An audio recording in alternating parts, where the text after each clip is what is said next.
All right, strap in everyone for this deep dive.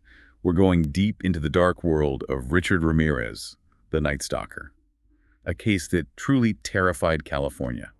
If you're a fan of true crime, this is going to be one wild ride. You know, Ramirez's story is fascinating to me because it's like a textbook case of how trauma can completely twist someone. And that's what we're here to do today.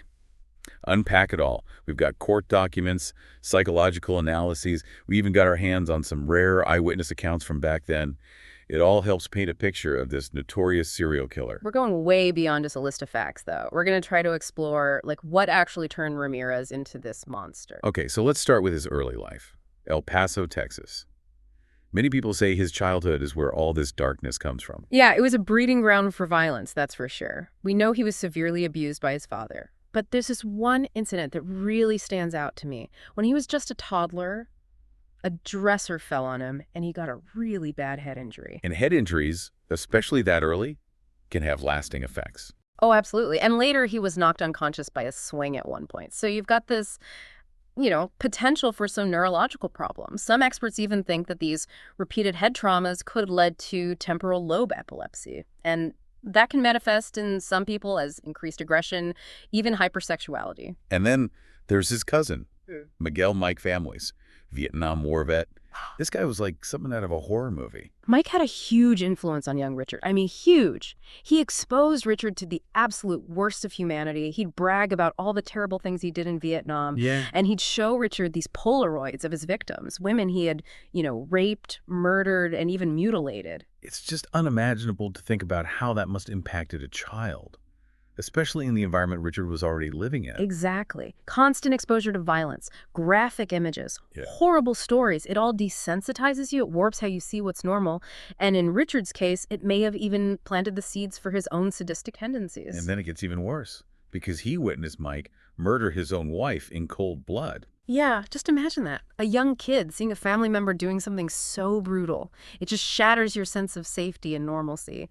We're not saying any of this is an excuse for Richard's actions, obviously, but it's chilling to see these early glimpses into what might have put him on this path. Yeah, it's like watching a pressure cooker. All this pressure building and building, you can see all these events adding up and pushing him further down this dark path. Totally. And when he gets to be a teenager, he starts experimenting with drugs. LSD at first, then cocaine. Petty theft becomes a regular thing. And he starts getting interested in Satanism. It's like he's embracing the darkness, making it part of his identity. So it's all coming together now. Right. The trauma, the violence, the drugs, this fascination with the occult.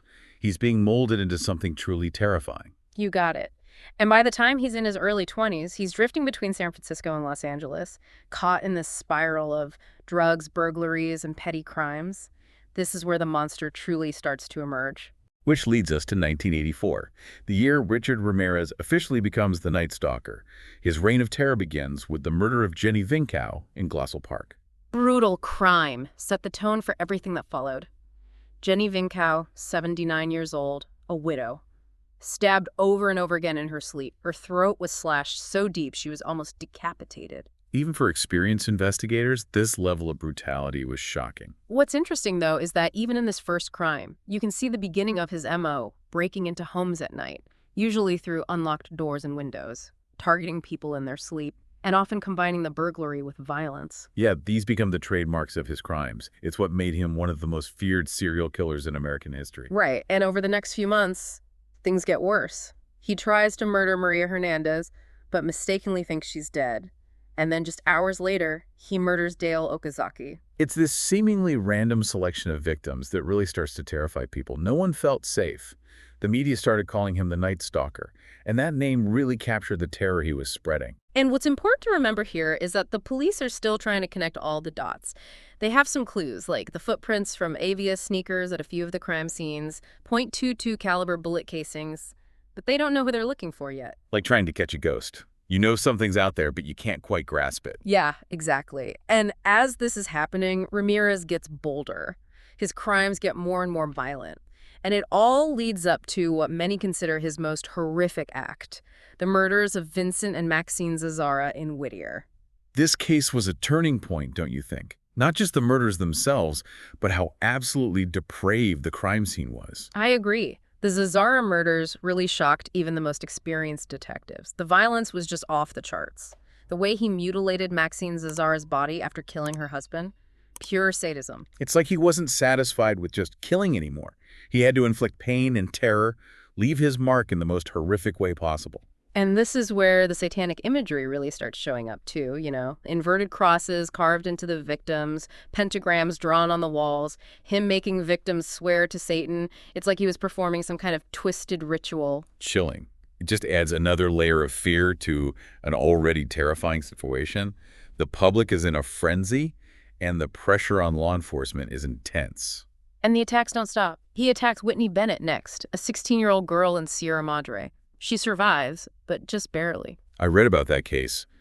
What struck me was how random it was. He breaks into this young girl's house while she's sleeping, attacks her, tries to strangle her with a phone cord. It could have been anyone. It really is a miracle that Whitney Bennett survived. She had horrible injuries, needed hundreds of stitches, and her account of the attack is pretty eerie, you know? She claims Ramirez ran away when he saw sparks from the phone cord because he thought Jesus was intervening. Just added to the whole mystique of the Night Stalker. He was becoming a real-life boogeyman at this point, the embodiment of pure evil. And this is where the story starts to shift, taking him outside of Los Angeles. Yeah, he goes up to San Francisco, leaving a trail of terror in his wake. And it all culminates in the murder of Peter Pan and the brutal attack on his wife, Barbara. The Pan murder was especially gruesome. It showed a level of planning we hadn't really seen before. Right. He actually stayed at a hotel near the Pan residence for days, watching them, stalking them. And again, we see the satanic symbols. This time, it was an inverted pentagram drawn in lipstick on the wall. No question it was the Night Stalker. But it's fascinating that this trip to San Francisco might have been what tipped Ramirez off that the police were closing in. That's right. The pressure on law enforcement was immense. And during a press conference, Mayor Dianne Feinstein accidentally revealed some key details about the investigation. It's believed that Ramirez saw this on the news and realized he had to get out of San Francisco. He ditched his stolen car and fled back south. But unbeknownst to him, law enforcement had finally gotten a break. Remember those Avia footprints and the .22 caliber casings? Well, they finally got a fingerprint match from a stolen Toyota. And guess whose prints they matched?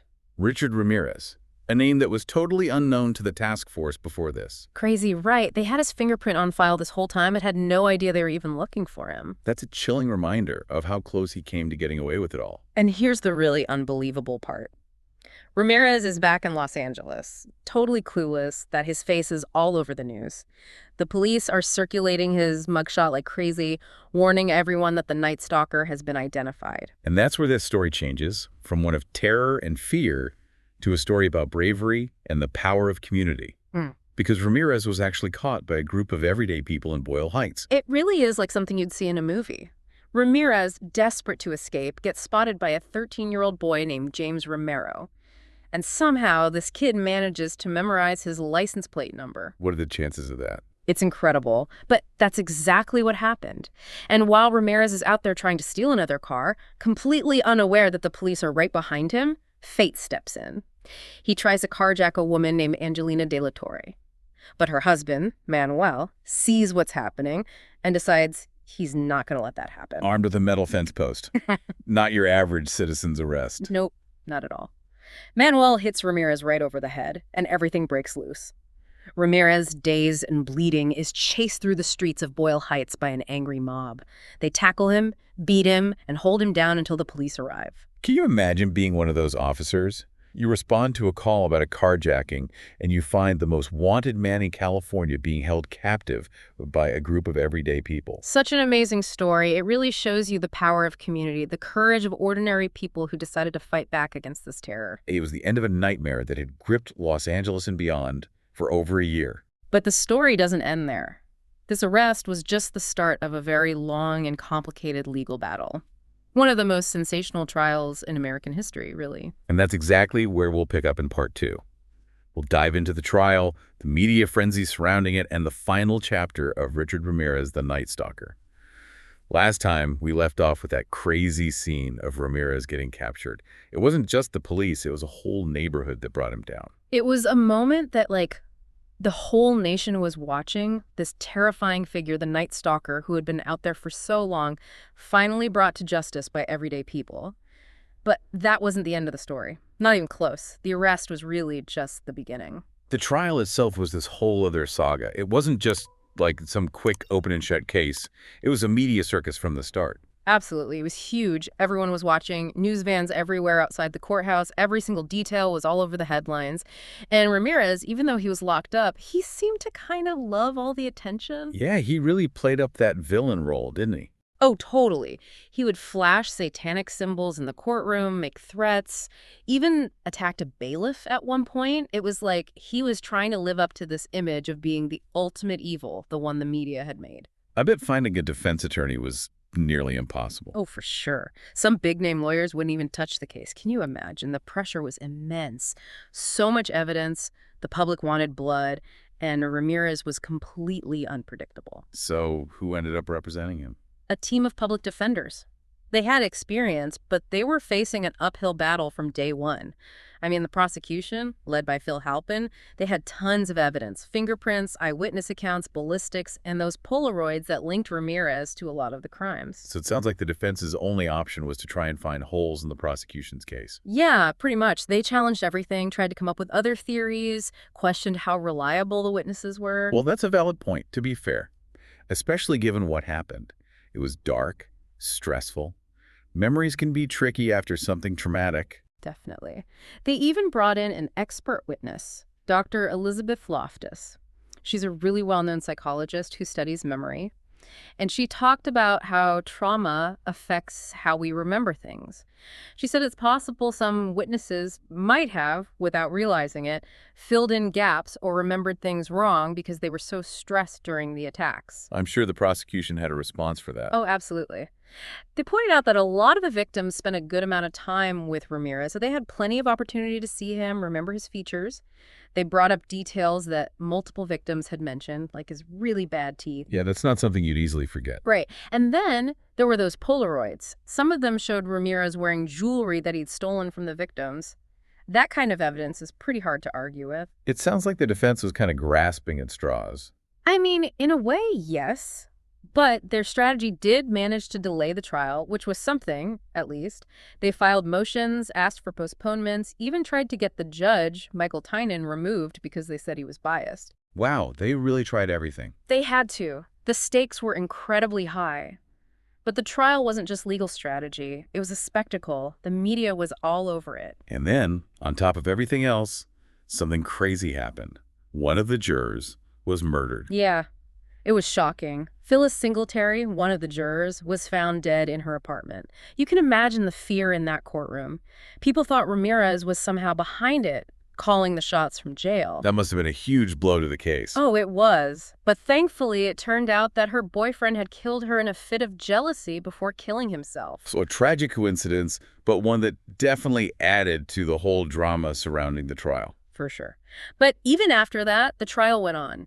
And after almost 4 years of legal battles, witness testimonies, and piles of evidence, the case finally went to the jury in August of 1989. 4 years is a long time for those victims and families to wait for some kind of resolution. I know. The tension must have been so thick you could cut it with a knife. Everyone was waiting to see what the jury would say. So what was the verdict? Guilty on all 43 counts. 13 murders, 5 attempted murders, 11 sexual assaults, and 14 burglaries.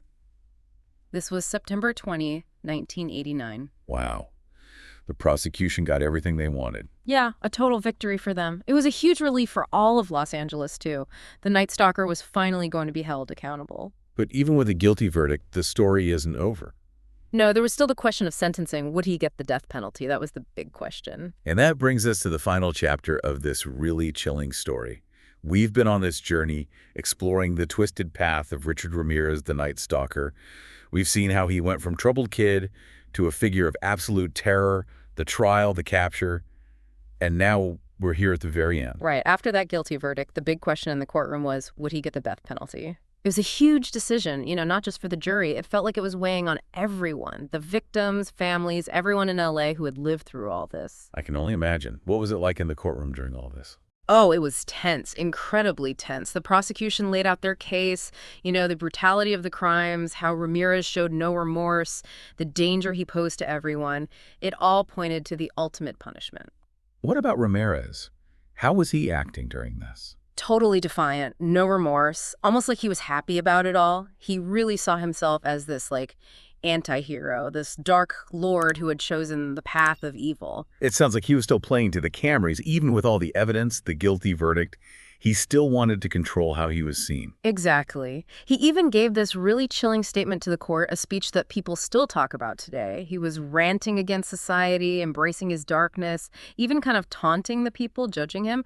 He said something like, "I will be avenged. Lucifer dwells within us all." It's chilling. You can really see how differently his mind worked. It gives you a glimpse into someone who completely rejected everything normal and embraced this twisted ideology. It's disturbing, but it's also fascinating in a way. I get why people are drawn to figures like Ramirez. He's like a real-life monster. But it's so important to remember the real people affected by all of this, the victims, the families he destroyed. Yeah, you're right. It's easy to get caught up in all the darkness, but we can't forget about the human cost of his actions. So what did the jury decide? November 7th, 1989, they delivered the verdict. Death.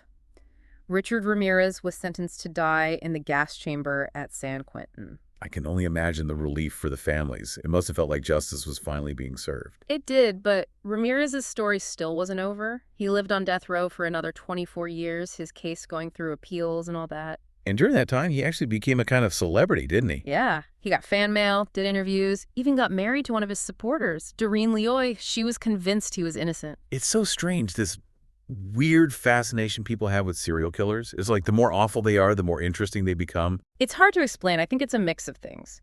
Curiosity, trying to understand evil, maybe even just being entertained by the darkness of it all. And Ramirez, with his charisma and how he embraced being evil, he became a kind of icon. He was on T-shirts, in movies, songs.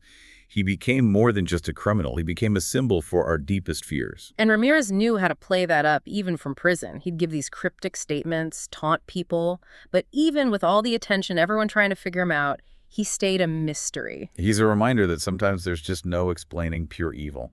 Right. And eventually, in 2013, Ramirez died in prison. Not from the execution, but from complications with cancer. It was the end of a truly dark time in California. Years of fear, pain, trauma that everyone had to try to heal from. So we've gone through it all. The life and crimes of Richard Ramirez. Yeah. What are we left with? What have we learned? It's a story that makes you face the worst of humanity. It reminds us that evil exists, and it can be incredibly monstrous. But it also shows us how strong people can be. The people of Los Angeles faced incredible fear, but they came together, caught this monster, and held him accountable. It's a story about darkness, for sure. But it's also about hope, about community, and fighting for justice, and about finding the strength to fight back, heal, and move on, even after something so terrible. And I think it's worth asking ourselves why we're so interested in figures like Ramirez. Why are we drawn to these dark stories? What does it tell us about ourselves? It's something to think about.